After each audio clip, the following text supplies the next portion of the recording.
गत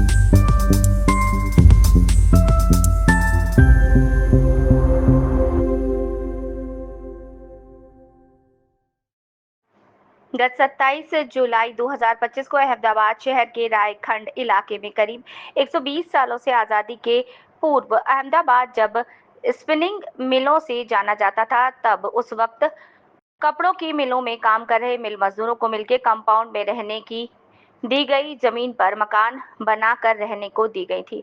आज अहमदाबाद के गुजरात में 120 सालों से ज्यादा सालों से रह रहे अनुचित जाति शोषित वंचित समाज के रेजिडेंशियल एरिया में दिनांक 27 जुलाई 2025 को सख्त बारिश में भी सुबह 6:30 कोई नोटिस ऑर्डर दिखाए बिना तानाशाही करते हुए 200 से ज्यादा पर्सनल बाउंसर गुंडों, असामाजिक तत्वों और 150 पुलिसकर्मी के साथ मिलकर अहमदाबाद गुजरात पुलिस प्रशासन द्वारा अनुसूचित समाज के घरों में घुस के माता बहनों, बच्चों, बुजुर्ग के साथ मारपीट करके और अभद्र अमानवीय तरीके से घसीटते हुए घरों से बाहर खदेड़ते हुए करीबन पक्के 25 मकान को धराशायी करके अनुसूचित जाति शोषित वंचित समाज को बेघर निराधार करने के काम इस तानाशाही पुलिस प्रशासन और गुजरात प्रशासन, गुजरात सरकार ने किए। उनकी पूरी अनुसूचित समाज और सभी न्यायप्रिय लोगों से विरोध और निंदा इसकी की जाती है। उनके द्वारा सब कुछ जानने के बावजूद कलेक्टर श्री अहमदाबाद को पीड़ित परिवारों और विविध सामाजिक संगठनों द्वारा लिखित में सभी परिस्थितियों से अवगत किए जाने के बावजूद आज दिन तक कोई कार्यवाही नहीं हुई। छोटे छोटे बच्चे, माताओं, बहनें वो ऐसे खुले विस्तार में दिन रात जी रहे हैं। वंदे भारत न्यूज 24 के लिए महेश सोनारा की रिपोर्ट अहमदाबाद से।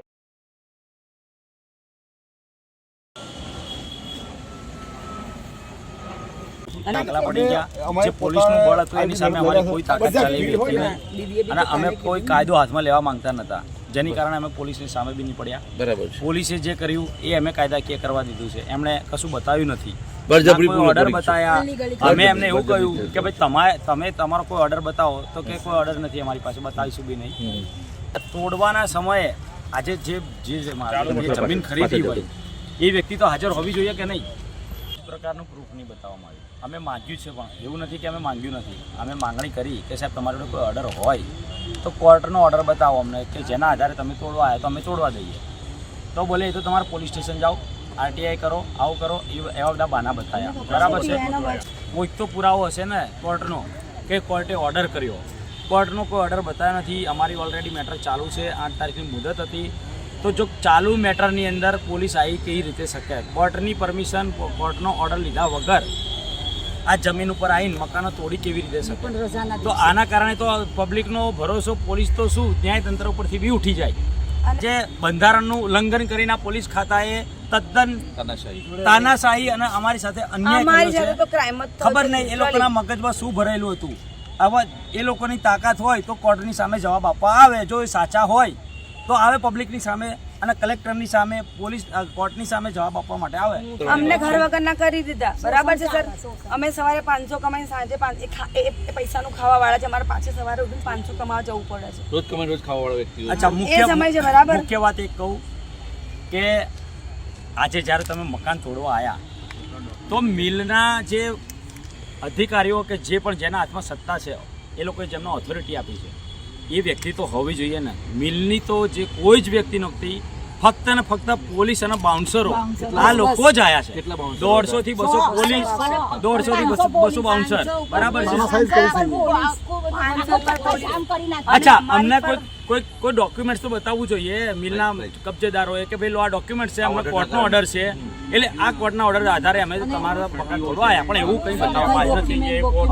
કોર્ટનો કોઈ ઓર્ડર નથી, પોલીસે તો ફક્ત અમે જ્યારે એમની સામે, જો મિલ માલિક જ્યારે મકાન તોડવા આવ્યા હોય, અમે મિલ માલિકની સામે પડતા હોય તો પોલીસે એમાં પ્રોટેક્શન આપે, પણ પોલીસે પ્રોટેક્શનનું કામ નહીં કર્યું, પોલીસે મકાન તોડાવવાનું કામ કર્યું, ઉપર રહીને તોડાયા છે।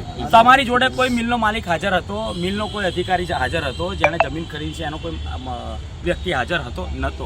આખા વિડીયોગ્રાફી કરી છે પોલીસ ખાતાએ પોતે વિડીયોગ્રાફી કરી છે, તો એ લોકો એમના એવિડન્સ લઈને આવે કે ભાઈ આની અંદર મિલના માણસો હાજર હતા, તો અમે આપ અહીંથી એમને નીકળી જવા તૈયાર છે. પોલીસને પણ ગુંડાગીરી કરવામાં આવી છે. મારઝૂડ કરી તમારી સાથે. અને એમને કર્યું છે શું ખબર છે? જેન્ટ્સ બાઉન્સરે લેડીઝ સાથે મારઝૂડ કરેલી છે. અરે મેં સેલ્ફ ડિફેન્સ માટે આ વસ્તુ કરીને મેં કીધું મને 10 બાઉન્સરે પકડી ઓકે. ખુલ્લા પગે મને જીપમાં બેસાડી. હું નથી બેસતી પણ રાણે મને 6 જણે ઉપાડીને બેસાડી કે પીઆઈને ખબર પડી ગઈ હતી કે આ છોકરી અમારે કામ કરવા નહીં દે, કેમ કે મેં સેલ્ફ ડિફેન્સ માટે આ લડાઈ લડી.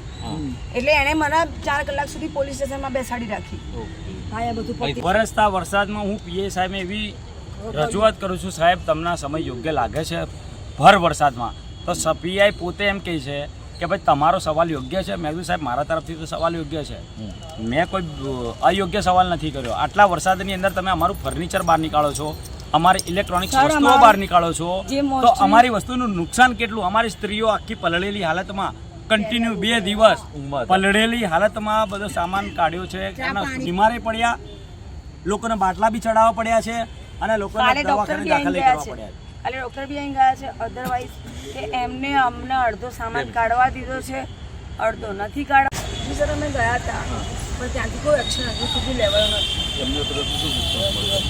હા, હું વાત કરું છું, હું આગળ વાત કરું છું, એક લેટર લખીને આપી દઈશ, મારી સિગ્નેચર કરીને આપી દઈશ, પણ ત્યાંથી કોઈ રિસ્પોન્સ અમને હજી સુધી નથી આવ્યો અને મેં અઠવાડિયા પહેલાં પ્રોસેસ કરી.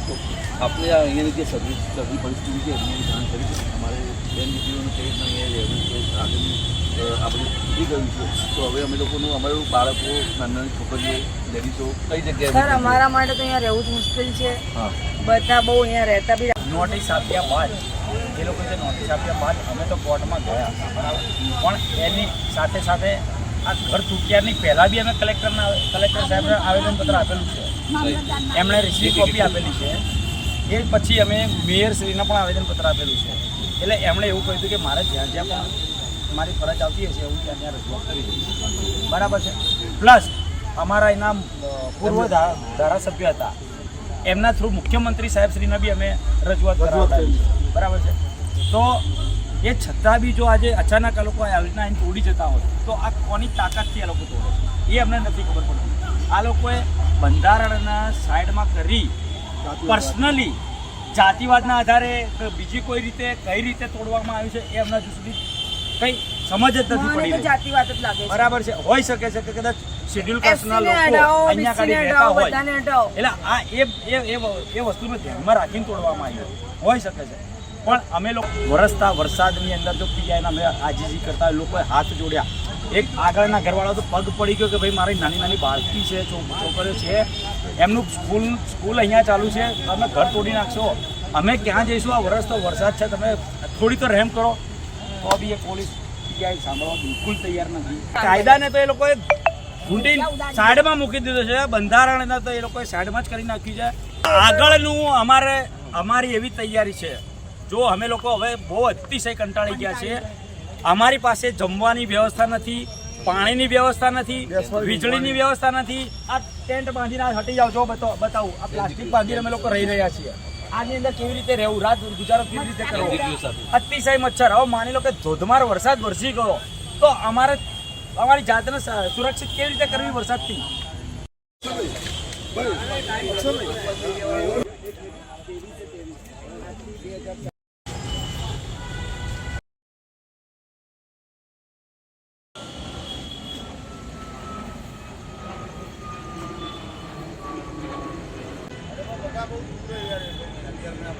પાસે બધા એવિડન્સ છે. બરાબર છે. 1947 સુધીના કાગળિયા છે, જ્યારે દેશ બી આઝાદ નતો થયો ત્યારના અમે રહીએ છીએ, અમે ટેક્સ બિલ ભરીએ છીએ, અમે લાઇટ બિલ ભરીએ છીએ. તમારા નામે આવો છો? અને જે રીતની પોલીસોની ટણીઓ છે ને મારી સામે આવીને દાદાગીરીઓ કરે છે, મને તો લાગે છે કે ઉપરથી અમને બધા ફૂટેલા હાથ છે, બધા ફૂટેલા બધા મળેલા તો જાંચ કરી શકે.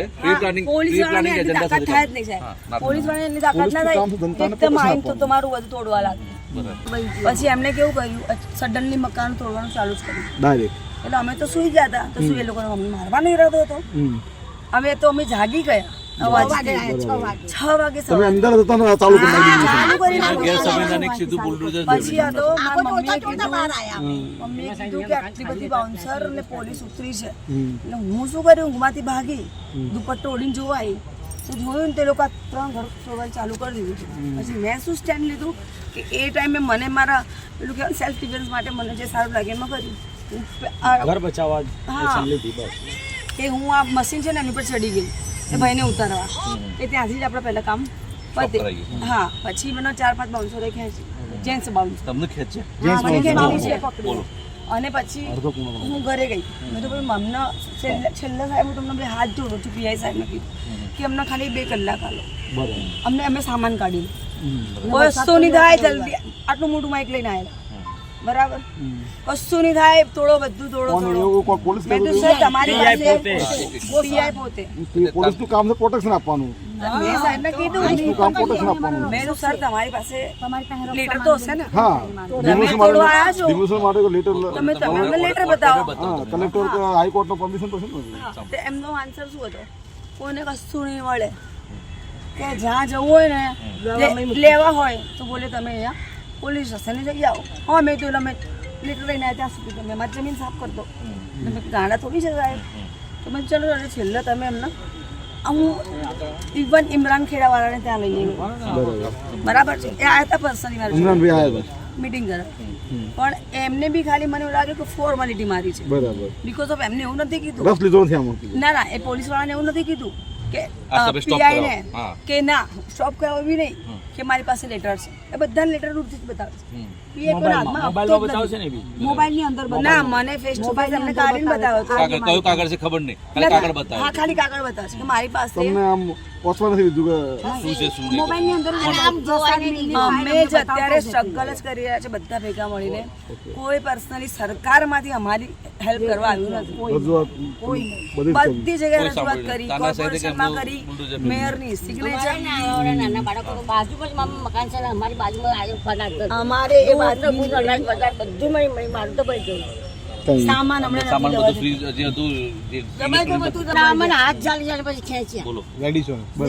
છોટા બાળકોને પગો ખેંચી બહાર આ બધી તમે નાખ્યા. કલેક્ટર સાહેબને રજૂઆત કરી છે બધી? એને અમે સાંભળ્યું જ નથી. તમે સાચું કહું, કલેક્ટર સાહેબે અમને સરખી રીતે સાંભળ્યા જ નથી. મને કે હું લેટર આપું છું, સામે રજૂઆત કરું, આટલું બોલે. એનાથી મેં શું કર્યું, હું ગઈ ઘરમાં, મને એ સમય જે સૂચ્યું એ મેં કર્યું. મેં હાથમાં છરી લીધી. મેં કીધું જો મારા ઘરને કોઈ હાથ લગાવશે ને હું ખુદને મારી દઈશ. બરાબર છે. મેં મારા સેલ્ફ ડિફેન્સ માટે જે યોગ્ય લાગ્યું તો મને છે ને 7, 8, 9 બાઉન્સરે લેડીઝોએ પકડી. લેડીઝ હતી બાઉન્સર? હા લેડીઝ હતી. મને પકડી, પણ મેં કીધું મેં તો મારું જોર લગાવ્યું, મને કોઈ છોડાઈ ના શક્યું. પછી તો બી પાછી બીજી 2-3 બાઉન્સર આવી. મને મારી પાસે પ્રૂફ છે એનું, વિડીયો બી છે. પછી હું પોલીસ સ્ટેશન ગઈ. મેં તો ભાઈ તમારે મારું ઘર તોડાવું હતું ને, મારું તૂટી ગયું છે, મને જવા દો.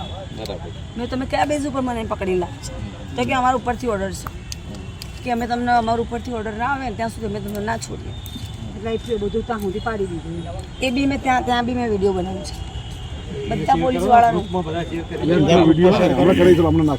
પોલીસ વાળાનું બી મેં બધા જે લેડીઝ પોલીસ હતી ને બધાના વિડીયો હતા કે મારા ઘરને કોઈ હાથ લગાવશે ને તો હું મરી જઈશ. છેલ્લા 6 મહિનાથી બાઉન્સરો બેસાડ્યા છે. કોઈ બાઉન્સર જેવા લાગતા જ નથી. બધા કોઈ રસ્તા પીધેલા જાય, બધા પીધેલા ત્યાં બી બેસતા હતા ને. પછી એની લુખ્ખી ટાણી કેવી પીઆઈની કે બધા એવું કીધું કે તમારે તાકાત કે અમને આ બધા એવિડન્સ આપો. આ રહ્યું બોલે મારું નામ, જોઈ લો અહીંથી, જેનાથી જે થાય ને એ કરી લો. આટલી લુખ્ખી ટાણી. જ્યાં જવો ત્યાં જાઓ. જાતિવાદ રાખી કરીને હા બતાવી દેશું. એ મારી બંદૂક હાથ લગાય જો ખોપડી ના ફોડી દો ને તો બોલે મારું નામ. એવું બોલે તો ખોપડી ફોડ નાખે એવું બોલે. હા હું તો પોલીસ સ્ટેશનમાં હતી, મને અહીં બધી જાણ થઈ. સાહેબ એવું બોલે ખોપડી ફોડ નાખશે. હા બધાની ખોપડી ફોડી નાખી બોલ્યો. એમની તો જવાબ માંગશું આપણે. બરાબર. માંગશું. પછી અમારા અહીંયા 80 વર્ષના એમના સાસુ છે, એટલે મારા દાદી, એમને જેન્ટ્સ એટલા બધા માર્યા છે દાદીને, અને એમને બહાર ફેંકી દીધા. એટલે પકડી મારે છે. ઓપરેશન કરી ટોટિયો કાઢી નાખી. ઓહો. અને કે જે પીઆઈ કર્યું ને એમના વિડીયો બોલો ને કે અમે જીગ્નેશ વિદ્વાન કરી જીગ્નેશ આયા ને અલગ અલગ ફોટા છે. આ ફોટો પાડ લો ખબર છે? ખેસ્યા એટલે આ તો વિડીયોમાં લઈ લો. આ ખેસ્યા પકડી હા હા જો હાથું પકડી આ વાદળાના નિશાન. બિલકુલ અમાન્ય વર્તન કરેલું છે. બેન આમની ઉંમર કેટલી છે બાની? 80 વર્ષ. ઓકે આ એક લખી ફોટો પાડ. મોઢા પર જો, મોઢા પર ના શું નામ છે બાનું? મારું ફ્રેશ મારું ઈઝીલી દેખાય. આજે મોઢા પર આ જો મોઢા પર આ તો નામ શું બાનું? નીમુબેન. નીમુબેન. આ સાથી કાકા ફોટો નાખો અને લખી નાખી આજે. ઘસડી મારે. તો જિગ્નેશ આપણે રાતે વાત કરી, શાંતિ આપણે વાત કરીશું. આ છાઠા પડી ગયા દેખાય. હા ના ના અમે કહેશું કે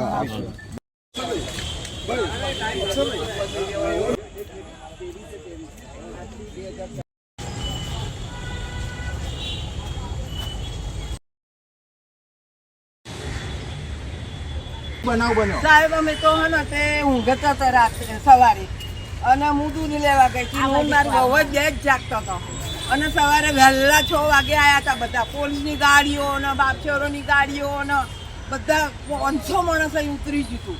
હવે અમે અહીંયા લગભગ 18 થી 20 25 ઘર જ છે અમારા અહીંયા. હવે એટલા બધાને કોઈ પહોંચી વળીએ બધા આવ્યા ઊંઘતા ને કારી ખેંચે છોકરાને ને અમને બહેરાને ને બધાને નીકળો બહાર ભરાજરા ઘર અમારા તોડી નાખ્યા અને બહાર વરસાદ હતો અને વરસાદમાં અમને બહાર કાઢ્યા. અને બીજા કોણ હતા જ્યારે આ બધું બીજા કોઈ માણસો આવ્યા હતા મારવા માટે? બાપચારો પોલીસ બધા હવે તમારા 1 અઠવાડિયાથી તમે ખાધા પીધા વગર છો અને અત્યારે ભૂખ્યા છો. અમે જઈએ છીએ ભૂખાતર છે એટલે તમારા અમારું બધું અનાજ છોડવું હતું એ બધું એ થઈ ગયું. અને બહુ મોટો ચિંતાનો વિષય છે. એટલે અત્યારે તમારે ખાવા માટે બી તકલીફ પડી રહી છે. બરાબર, નથી ખાવાનું, નથી રહેવાનું, નથી પાણી. બરાબર, બધી બહેનો વિધવા જેવી જ છે. બધી બહેનો વિધવા જ છે. ખરાબ પરિસ્થિતિ થઈ ગઈ છે અમારી. 1 અઠવાડિયાથી જો નાના બાળકો છે, મારા છોકરાનું એક્સિડન્ટ થઈ ગયેલું છે, પ્લેટો નાખેલી છે. મારા છોકરાના પપ્પા એક્સિડન્ટમાં એસઆઈ થઈ ગયા. 7 વર્ષ થઈ ગયા છે. અમે હાવ વિધવા છો. અમે બધું કામ કીધું, અમે ઉપર થઈ ગયા. અમે ક્યાં જઈએ સાહેબ? અત્યારે વિધવા બહેનોને આવી તકલીફ પડે તો આ સરકાર તમને મદદ કરી શકે? સરકાર પાસે તમે શું માંગો? અત્યારે અમને ઘરદાર વગર પાવડાવો બસ. ઘરદાર પલળીએ છીએ અઠવાડિયાથી વરસાદ. બહાર કાઢ્યા દિવસ તો ભરપૂર વરસાદ હતો. અમારું બધું અંદર દટાઈ ગયું, પલળી ગયું. અમે પોતે પલળે બીમાર થઈ ગયો. કોઈ વસ્તુ લેવા જેવી અમને પરિસ્થિતિમાં ના રાખ્યા. પીઆઈ સાહેબને હાથ જોડીને કીધું 2 કલાક અમને આપો, અમે અમારો સામાન કાઢીએ. પણ અમને 5 મિનિટનો ટાઈમ નહીં આપ્યો. બસ એને એવું જ કીધું સામાન કાઢો, બહાર ફેંકી દો, જેટલા હોય એટલા લોકોને બહાર નાખો અને તમે ખાલી કરાવો. એમાં અમારી ઘણી વસ્તુઓ પલળી ગઈ. અમારા છોકરાઓના ચોપડાઓ, બધી ડોક્યુમેન્ટ કંઈ અમારા હાથમાં આવી નથી. ગાડલા, ગોદડા, પલંગો બધું આખું રસોડાનો ખાવા પીવાનો સામાન, અનાજ પાણી કંઈ વગેરે અમારા હાથમાં આવ્યું નથી. અત્યારમાં અમે આવી રીતે કઈ પરિસ્થિતિમાં ક્યાં જાય? સરકાર અમને સાથ આપતી નથી. કોઈ અમારા ખુદ પીઆઈ સાહેબ જ કરીને ગયા અમને સવારમાં 6:30 વાગે. એ ધારો તો અમને 2 કલાક આપી હતી સામાન કાઢવા માટે, પણ એમને તો ટાઈમ જ આપે નહીં.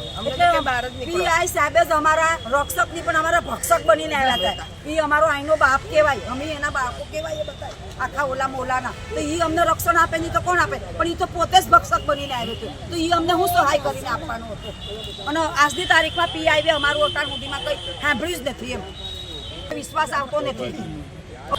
અમને ઘર વગરના કર્યા. બરાબર, કશું નહીં મળે. બોલે ખાલી કરાવું તું ખાલી બધું. સર આવું ના હોય. નાના બાળકો છે, બાળકોને પગ પકડીને બહાર નાખે. તમારે 80 વર્ષના એમના સાસુ, એમની ઉપર 3-4 બાઉન્સરોએ હુમલો કર્યો. આજે અમારી પાસે એવિડન્સ છે કે ભાઈ અમે આ દેશના નાગરિક છીએ. બરાબર છે. અમારી એક્સપેક્ટેશન કોર્પોરેશનવાળાને કે પછી કલેક્ટર સાહેબને અમે ઓલરેડી રજૂઆત કરી છે. સરકાર તરફથી કોઈ સુવિધા અત્યારે મળી નથી જમવાની, કલેક્ટર સાહેબે કોઈ પાણીની વ્યવસ્થા નથી. કલેક્ટર ઓફિસે ગયા, કોર્પોરેશનમાં ગયા, મીડિયાવાળાઓને બોલાયા, કોઈ અમારા સપોર્ટમાં હજી સુધી નથી. આ તો તમને બધાને મેં શું કીધું કે તમને બધાને તમે સામેથી અમને સપોર્ટ કરાયા એ માટે હું તો તમારો બહુ જ આભાર માનું છું. પણ મારે સરકારને એટલી વિનંતી છે કે અહીંયા આટલી લેડીઝો રહે છે, બાથરૂમ જવામાં તકલીફ પડે છે, બધું તૂટી ગયું છે અમારું. અમારા અહીંયા ભણતર બગડી રહ્યા છે. અમુક લોકો 10મામાં છે, 12મામાં છે, 11મામાં છે. ચોપડા સુધી બધા દાટી દીધા છે. બધી લેડીઝો રડે છે, છોકરાઓ રડે છે કે અમે ક્યાં જઈએ અત્યારે તાત્કાલિક, ક્યાં જઈએ ભણતર છોડીને. કેમ કે અમુક સ્કૂલો મારા નજીકમાં છે તો અમે તો અહીંયા જ નામ લખાયેલા હોય. નથી કોઈ ટોયલેટની સુવિધા, નથી કોઈ ખાવા પીવાની સુવિધા. અમારે પાણી, લાઇટ બધું ડિરેક્ટલી ત્યાંથી કપાઈ ગયું છે. 7 વાગ્યા પછી અમે અંધારામાં જીવીએ છીએ અને અહીંયા નીચે જમીન ઉપર સૂઈએ છીએ. અમને સપોર્ટ કરો, મદદ કરો. કેમ કે સમાજના માણસોથી એક જ એક્સપેક્ટેશન છે કે ભાઈ અમારી જે સ્થિતિ છે તમે ખાલી અમારા લોકો જોડે આવીને ઊભા રહો. અમારી જોડે જે અન્યાય થઈ રહ્યો છે એને તમે રોકવામાં મારી મદદ કરો. તમે આટલું બી કરશો ને તો બી અમારા માટે બહુ છે. છેલ્લા 1 અઠવાડિયાથી અમારા મકાનો પાડી નાખવામાં આવ્યા છે. કોલેજની વિદ્યાર્થીની છું અને 1 અઠવાડિયાથી હું કોલેજમાં જઈ શકતી નથી. તેની સાથે સાથે મારો ભણતર પણ બગડે છે. પ્લસ એમ કે અમે અત્યારે તૈયારી કરતો વર્ગ છે. અમે અમારા મા બાપ માટે કંઈક કરવા માંગીએ છીએ અને સિચ્યુએશન સુધારવા માંગતા હોઈએ એવા સિચ્યુએશનમાં ભણતા હોઈએ છીએ ત્યારે અમારા ડોક્યુમેન્ટ્સ અને બધું દટાઈ ગયેલું છે. તો અમને એનો ન્યાય કરી આપવા વિનંતી. ત્યારે અમને છેલ્લા 1 અઠવાડિયાથી નાવા ધોવાની તેમજ ચાલુ વરસાદમાં રહેવાની પીવાની તકલીફ પડી રહી છે. સરકારશ્રીને વિનંતી છે કે અમારા માટે તાત્કાલિક ધોરણે વૈકલ્પિક વ્યવસ્થા કરી આપવા મહેરબાની કરશો.